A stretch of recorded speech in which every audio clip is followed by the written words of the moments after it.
반갑습니다. 휴가를 다녀오신 분도 계시고 또 휴가를 반납하고 일하시는 분도 계시고 오늘 보아하니 휴가를 가셔서 돌아오지 못하신 가정도 몇 가정 눈에 띕니다. 며칠 전만 해도 아이고 너무너무 더웠는데요. 입추를 지나고 나니까 선선한 가을 바람이 불어서 이제 두 다리 뻗고 잘만합니다. 그동안 더위 때문에 고생하셨던 분들 참 애 많이 쓰셨습니다. 오늘 함께 나누려고 하는 말씀, 광야를 향하여 성경에 있는 말씀 잠시 살펴보고 그리고 오늘도 전교인 수련에 관한 이야기를 함께 나누도록 하겠습니다. 주일 예배를 오시기 위해서 다른 일들을 제쳐놓고 어려운 일들이 있음에도 불구하고 예배의 자리에 사모해서 오시고 오신 여러분을 주님의 이름으로 환영합니다. 오시느라고 애쓰셨습니다. 우리 옆에 있는 분들에게 인사할까요? 잘 오셨습니다. 한 번 더 인사하십시다. 힘을 내십시오. 예, 힘을 내십시오. 주님의 이름으로 환영합니다. 여러분, 이제 며칠 있으면 8월 15일 우리는 그날이 어떤 날인지 아시잖아요. 여러분 8.15 하면 무엇이 생각나십니까? 우리는 광복이 생각이 나죠. 해방이 생각이 나죠. 그리고 일본 놈들이 생각이 나죠. 왠지 일본은 뒤에 놈자를 붙여야 속이 시원한. 혹시 일본에 살아가는 분이 있거든 용서해 주시기 바랍니다. 또 더 젊은 세대는 콜라가 생각이 난다고 그래요. 또 중고등학생들에게는요 8.15라고 적어서 읽어주면요, 아니 그걸 앞에 대주면요 8.15라고 읽지 않습니다. 8.15라고 읽는답니다. 그러니까 세대가 다른 거죠. 세대가 다른 거죠. 그리고 또 초등학생들 가운데는 이게 무슨 새로 나온 게임 버전입니까? 이렇게 묻는 아이도 있답니다. 그렇지. 8.15를 잘 모르면 이게 새로운 게임 버전인지 2.0인지 3.0인지 8.15가 상징하는 의미가 있습니다. 의미가 어느 역사를 살고 어느 시대를 살았느냐에 따라서 조금씩 차이가 있습니다. 자, 그러면 여러분 오늘 말씀의 제목이 광야를 향하여인데 광야 하면 여러분 무엇이 떠오르십니까? 8.15와 광야는 그래도 좀 나이가 있으신 분들이라면 이육사의 광야라고 하는 시가 떠오르겠죠. 이육사라고 하는 시인이 민족의 아픔을 시로 풀어내면서 그 속의 울분을 시로 사람들에게 함께 나누지 않았습니까? 까마득한 날에 하늘이 열리고 어디 탁 우는 소리 들렸으랴. 뭐 점점점 나가다가 중간에는 기억이 안 납니다. 맨 나중에 이런 대목이 있어요. 백마 타고 오는 초인이 있어. 광야에서 목 놓아 울게 하리라. 저희가 학교에서 배웠을 때는 백마 타고 오는 초인, 광복을 또 이 나라 조선의 해방을 이룰 수 있는 능력자, 뭐 그런 해방자 그렇게 배웠습니다만 이육사 시인이 그리스도인 아닙니까? 백마 탄 초인은요 성경을 보지 않은 사람이면 꺼낼 수 없는 단어입니다. 백마 탄 초인이 누구세요? 예수 그리스도. 요한계시록에 주님께서 이 땅을 심판하는 심판주로 오실 때 백마 타고 오십니다. 그래서 버르장머리 없는 이단 교주들은 이 백마 탄 초인을 흉내를 내느라고 예배를 드리거나 행사를 할 때 백마를 타고 가끔 나오고 백마 탄 사진 찍어가지고 교인들에게 돌려요. 예수 그리스도에 대한 정면 도전입니다. 아니면 여러분 광야에 어떤 것이 떠오르십니까? 우리에게 광야는 사람 살만한 곳이 아니죠. 황량한 곳, 척박한 땅. 광야라고 하면 별로 그렇게 가보고 싶지 않은 땅을 생각을 해내실 것입니다. 자, 그러면 사진을 한 장 보고 그리고 연이어 말씀을 또 나누겠습니다. 보이십니까? 네. 저게 작년에 성지순례 갔을 때 찍어왔던 신광야입니다. 이집트에 있는 신광야인데 여러분 저기 가서 살고 싶으십니까? 그냥 한번 들러만 보고 오고 싶으십니까? 가서 살고 싶은 생각 없습니다. 일단 햇살이 너무 뜨겁고요. 지나가는 낙타는 어쩌다 보이는 것이지 사람 하나 구경하기가 어려운 곳입니다. 그리고 간혹 가다가 잡목이 뭐 한두 그루 서 있고 뭐 몇 킬로에 한 그루씩 시띠나무가 서 있는 그런 곳 가서 살고 싶은 생각이 별로 없습니다. 그런데요, 저렇게 황량한 광야에 녹색의 물결이 일 때가 있습니다. 우기 때가 돼서 비가 내리면 어디서 그게 숨어들었었는지 저 위에 흩어져 있던 씨앗들이 뿌리를 내어서요 초록색 새싹을 냅니다. 그리고 다시 건기가 되면 모든 것이 말라서 생명이 없는 땅인 것처럼 느껴지게 되죠. 우리의 인생도 마찬가지입니다. 때로는 척박하고 아무것도 없는 황량한 인생. 과연 여기에 새싹이 필까? 과연 나에게 푸른 계절이 올까? 이렇게 생각하고 살아갈 때가 가끔 있습니다만 그럴 때요 우리의 생명수가 되신 예수께서 우리의 인생에 역사하시면요 거기서 풀이 납니다. 거기서 새싹이 납니다. 그러니 여러분 힘을 내십시오. 아무리 광야 같은 인생이라 할지라도 우리 주님께서 우리의 인생에 함께 하셔서 우리의 생명 소성시키시면요 그러면 물가에 심은 나무가 푸르른 것처럼 그렇게 푸르게 되는 날이 올 줄로 믿습니다. 그건 우리의 믿음만이 아니라 주님께서 그렇게 선포하셨습니다. 그러면 광야는 정말 황량하기만 한가? 황량해 보이지요. 그런데 이 황량한 광야가 이스라엘 백성에게는 황량함으로 끝나지 않고 하나님이 거하시는 장소, 하나님을 경험하는 장소가 됩니다. 왜 그런가? 이스라엘 백성들이 출애굽한 다음에 40년 동안 광야에서 보냈지 않습니까? 그런데 그 척박한 땅에서 이스라엘 백성들만 산 것이 아니라 하나님께서 친히 이스라엘 백성들과 함께 하셨습니다. 경작할 것이 없어서 먹을 것이 없는 그들에게 하나님께서 하늘에서 만나를 내려서 먹여주시고 고기가 먹고 싶다고 하면 메추라기를 보내주시고 먹을 물이 없다고 하나님께 아우성을 치면 그러면 물이 나올 것 같지 않은 반석에서 하나님이 물을 내서 이스라엘 백성들을 먹여주셨습니다.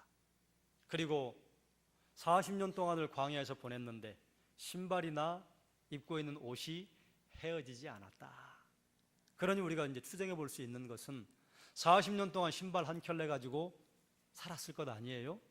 40년 동안 입고 있는 그 겉옷 하나 가지고 살았을 것 아닙니까? 헤어지지 않도록 하는 초자연적인 역사를 하나님께서 허락을 해주신 곳이 광야라. 그뿐만 아니라 하나님께서는 밤에는 불기둥으로 낮에는 구름 기둥으로 밤에 따뜻한 불이 없으면요 광야에서 얼어 죽습니다. 낮에 구름 기둥이 없으면요 그 뜨거운 태양볕에 살아날 길이 없습니다.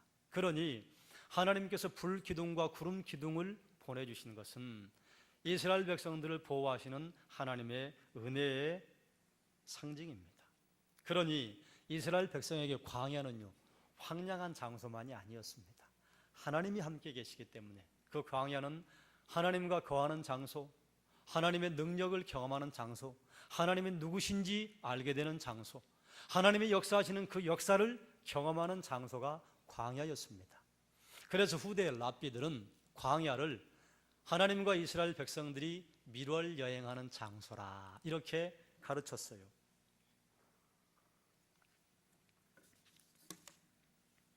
성경을 보면 신명기 특별히 그런 대목들이 많이 나오는데 하나님께서 광야에 짓도록 하신 성막은요 신랑 되신 하나님, 신부 되신 이스라엘 백성들이 서로 만나는 장소였습니다. 신혼 살림을 하는 신방이었다 그 말이에요. 그러니 광야는요 하나님과 이스라엘 백성들이 만나는 밀월 여행의 장소입니다. 신혼 여행의 장소죠. 구약의 선지자들도 대부분 하나님을 어디서 만났느냐? 광야에서 만납니다. 본문 내용을 보면 광야가 나오고 그리고 회복하실 말씀이 나오고 하나님의 영광이 나타날 것을 말씀하고 그리고 말미에 사람은 풀이요 사람은 꽃이라 시들고 사라지지만 오직 하나님의 말씀은 영원하다 하는 것이 3절부터 8절까지의 말씀이에요. 3절에서 4절은요, 1차적으로 바벨론 포로로 잡혀간 유다 백성들이 돌아올 것이다. 그래서 하나님께서 그들을 위로하는 말씀으로 선포해 주셨는데, 하나님의 말씀대로 유다 백성은 바벨론에 끌려간 지 70년 만에 다시 귀환을 합니다. 그리고 이 말씀은 2차적으로는 세례 요한이 광야에서 회개의 복음을 선포하며 예수님께서 오실 길을 예비할 때, 그리고 그 예비된 말씀을 따라서 예수님께서 이 땅에서 공생의 사역을 시작하심으로 말미암아 성취가 되었습니다. 또 이스라엘 백성들이 하나님의 영광을 보며 모든 육체가 그것을 눈으로 볼 것이라 말씀하고 있습니다. 정말로 눈으로 봤습니다. 이스라엘 백성들이 바벨론에서 포로로에서 귀환을 했을 때 성전을 재건을 했습니다. 그리고 그 성전의 영광을 육체의 두 눈을 가지고 보았습니다. 또 2차적으로 이스라엘 백성들이 로마의 폭정 아래에서 신음하고 있을 때, 아이고 이 세상이 언제나 끝이 날고 언제나 메시아께서 오셔서 우리를 구원할고, 그렇게 갈급한 마음으로 기다릴 때 예수님께서 이 땅에 오셔서 이스라엘 백성들에게 하나님의 영광과 하나님의 권능을 보여주므로 이스라엘 백성은 하나님의 영광을 보았습니다. 그리고 그들의 두 눈으로 하나님의 영광을 보게 되었습니다. 이것은 장차 우리가 이 땅에 다시 오실 예수 그리스도를 기다릴 때에 주님께서 이 땅에 재림하시면요, 만약에 우리가 살아있을 때 주님이 재림하시면 우리의 두 눈으로 주님을 볼 겁니다. 그러나 만약에 우리가 죽은 다음에 주님이 오시면요, 우리는 살아있는 사람들보다 먼저 깨어나서 영광스러운 몸으로 바뀌어 우리의 거룩한 눈으로 하나님 예수 그리스도 보게 될 것이라 그 말이에요. 그런데 하나님의 영광이 이처럼 드러나는 일련의 역사의 과정 가운데서요, 하나님의 말씀은 추호도 틀림이 없었습니다. 하나님 한번 선포하시면 그 말씀대로 이루어졌습니다. 그런데 그 말씀을 따라 살아가는 이스라엘 백성들은요, 풀 같았습니다. 꽃 같았어요. 시들어버리고 말았습니다. 하나님 앞에 영원할 수가 없었습니다. 우리도 역시 마찬가지입니다. 이 땅에 장차 오실 예수 그리스도 우리가 기다리고 살아가지만요, 우리는 풀이요 꽃이라, 풀과 꽃이요 베어져 버리면 순식간에 말라서 가지고 있었던 푸르름요 금방 상실해버리고 맙니다. 우리 그렇게 약한 존재라. 그러나 우리가 감사한 것은요, 하나님의 말씀은 영원하기 때문에 하나님의 그 말씀이 영원할 것을 믿음으로 하나님께 기도하며 살아가는 것입니다. 우린 연약해요. 그러나 우리 하나님의 말씀은 영원합니다. 우리는 풀과 같이 꽃과 같이 시들고 말 것입니다. 그러나 우리 하나님 말씀은 영원하기 때문에 하나님 말씀하신 그 말씀대로 우리를 세우시고 하나님께서 우리에게 새로운 생명 주시고 궁극적으로 합력하여 선을 이룰 것을 믿음으로 살아가는 것입니다.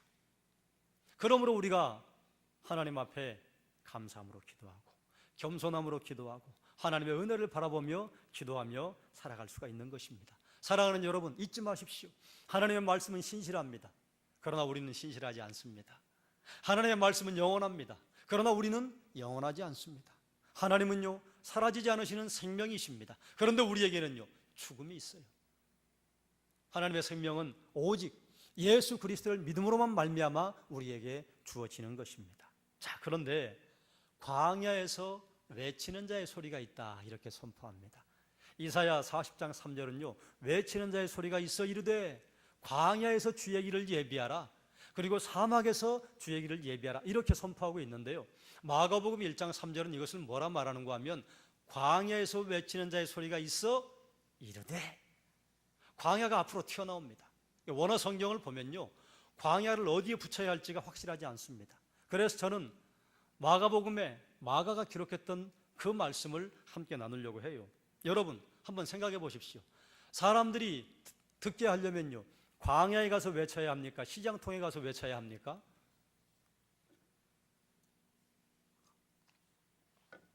너무 뻔한 질문을 해서 죄송합니다. 기분이 안 좋으셨죠? 네. 시장통 가서 외쳐야죠. 전도를 하려고 하는데 새벽 4시에 관악산 연주대 꼭대기에 가서 외치는 게 옳습니까? 성대시장 가서 외치는 게 옳습니까? 성대시장 가서 와서 외쳐야죠. 그런데 우리는 그동안 이 말씀을 광야에서 외치는 자의 소리가 있다, 그래서 사람들이 듣든지 듣지 않든지 외쳐야 된다. 이렇게 그동안 우리가 설교를 들은 경험이 있을 겁니다. 또 그렇게들 알고 있습니다. 그런데 왜 성경은 이렇게 비효율적인 일을 하라고 하시는가? 실상은 그렇지 않기 때문에 그렇습니다. 여러분, 다시 한번 광야에 대한 상징을 기억하십시오. 광야는 이스라엘 백성들에게 하나님이 계신 곳, 하나님의 능력을 경험할 수 있는 곳이었습니다. 자, 그렇다고 한다면 하나님을 만나는 장소가 광야라. 그러므로 광야에서 외치는 자의 소리라고 하는 것은요, 내가 선포하는 이 말씀이 내 말이 아닙니다. 하나님의 말씀입니다. 하나님과 만나서 받은 그 말씀 내가 선포합니다. 이것이 광야에서 외치는 자의 소리라고 하는 의미입니다. 어느 시대나 선지자는 말씀을 선포할 때 이거 내 말이 아닙니다. 하나님의 선포입니다. 이렇게 말하기 위해서요, 광야에서 외쳤습니다. 광야에서 외쳤다고 하는 것은요, 꼭 광야에서 외쳤다고 하는 그런 의미가 아니라 광야에서 외치기도 했겠으나 하나님의 말씀입니다. 이 말씀. 그래서 선포를 한 거예요. 이와 비슷한 경우가 세례 요한입니다. 누가복음 1장 80절에 보면 아이가 자라며 심령이 강하여지며 이스라엘에게 나타나는 날까지 빈들에 있으니라. 원어는요, 광야에 있으니라. 그리고 그 세례 요한이 안나스와 가야바가 대제사장으로 있을 때 하나님의 말씀이 빈들에서, 광야에서 사가랴의 아들 요한에게 임하니라. 그리고 맨 처음 외침을 어디서 했느냐? 세례 요한이 광야에 이르러 죄 사함을 받게 하는 회개의 세례를 전파하니.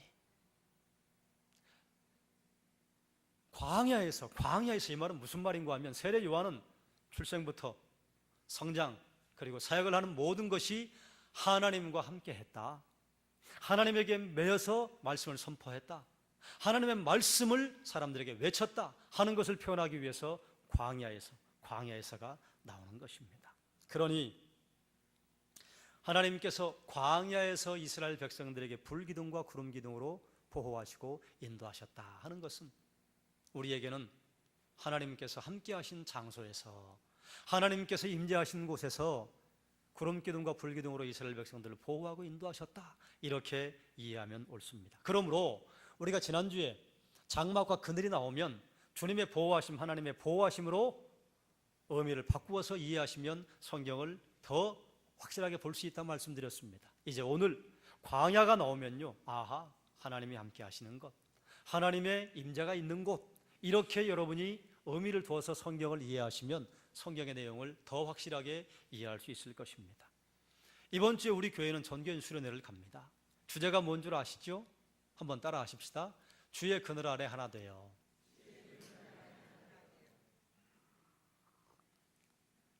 이것을 이제 우리가 이해하기 쉽게 말을 바꾸어 함께 읽는다면 주님의 보호하심 아래, 주님의 인도하심 아래 하나 되자. 우리가 하나님과 하나 되고 작년 세대 간에 하나 되고 다음 세대와 우리가 하나가 되고 그리고 새로운 가족들과 하나 되는 그런 일을 전교인 수련회를 통해서 이루고자 하는 것입니다. 뭐 그때 이것이 다 이루어지겠습니까? 해보자는 것이죠. 그러니 하나님께서 전교인 수련회를 통해서 우리를 하나님의 그늘 아래 보호해 주시기를 위해서 우리는 기도해야 합니다. 왜요? 우리는 풀과 같고 꽃과 같아서 준비는 우리가 할지 모르나 우리는 일을 이룰 수가 없습니다.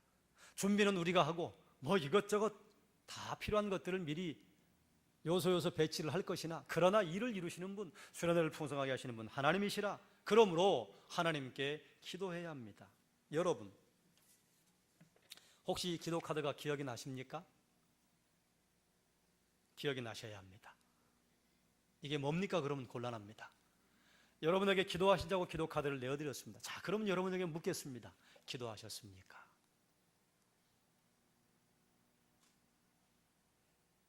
기도하는 시간을 따로 내기 어려운 분들을 위해서 읽기만 해도 기도가 되도록 간단 명료하게 기도의 제목을 적어서 드렸습니다. 기도하지 않고는 이런 유가 나갈 수 없다 말씀하셨습니다. 우리가 주님 앞에 무언가 특별한 음성을 받아서 준비하고 또 신앙적인 일을 이루는 데는요, 기도가 앞장서야 합니다. 기도가 앞장서지 않으면요, 분명히 여지없이, 의심할 여지도 없이 사람의 소리가 나오게 되어 있습니다. 그러니 사랑하는 여러분, 일주일 동안 기도하셨다면 감사한 일이요, 만약에 기도하지 않으셨다면 여러분 며칠 남지 않은 시간 정신을 차리고 기도해 주시기 바랍니다. 기도하지 않고는 주의 일을 감당할 길이 없습니다. 우리가 전교인 수련회에서 함께 또 특별하게 나누고 싶은 것은 우리 수련회 장소가 광야 되게 하자는 것입니다. 그래서 제목이 광야를 향하여입니다. 하나님이 계시는 곳으로 가자 그 말이에요. 거기서 하나님의 능력을 경험하자 그 말입니다. 그러면 어떤 분들은 이렇게 반문하는 분들이 계실 거예요. 우리가 삶의 현장에서 하나님 늘 만나는데 꼭 수련회 가서 만나야 합니까? 예, 맞아요. 삶의 현장에서 하나님 만나죠. 그러면 여러분에게 물으랍니다.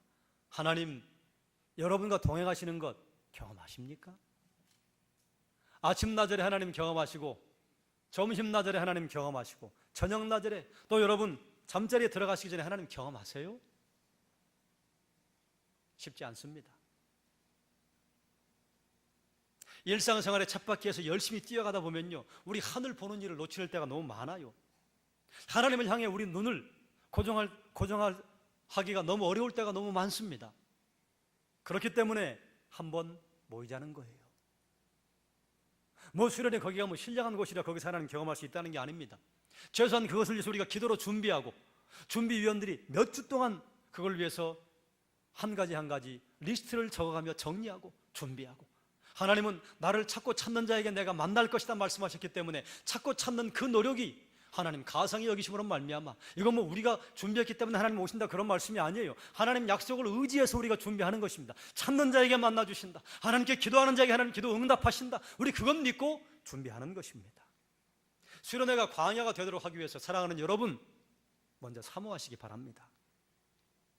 준비하는 소수 몇 명만으로 이게 준비되는 것이 아닙니다. 우리의 모두의 마음이 모아질 때 비로소 가능한 것입니다. 그러니 여러분, 기도를 모아주십시오. 수련회 준비는 우리가 하지만 수련회를 풍성하게 이루시는 분은 하나님이십니다. 그러니 수련회가 잘 끝나면요, 박수를 받고 영광을 받으셔야 할 분 누구시냐? 우리 하나님이세요. 우리를 거기에 일꾼 써주신 것 감사해서 하나님께 감사의 기도를 드리는 것입니다. 수련회를 가기로 결정하신 분들, 기도하십시오. 무엇보다 기도하십시오. 철저하게 낮아져서 기도하십시오.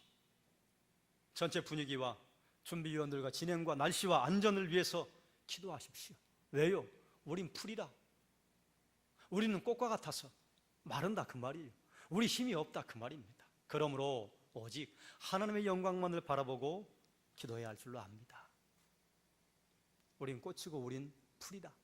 그러니 가서 이런 일들이 많이 생길 거예요. 아무리 잘 준비해도 가보면 아이고 뭐가 없네, 뭐 빼놓고 왔네, 아이고 이거 이쪽으로 준비했으면 얼마나 좋을까, 이런 일들이 여러분 눈에 보이기 시작할 것입니다.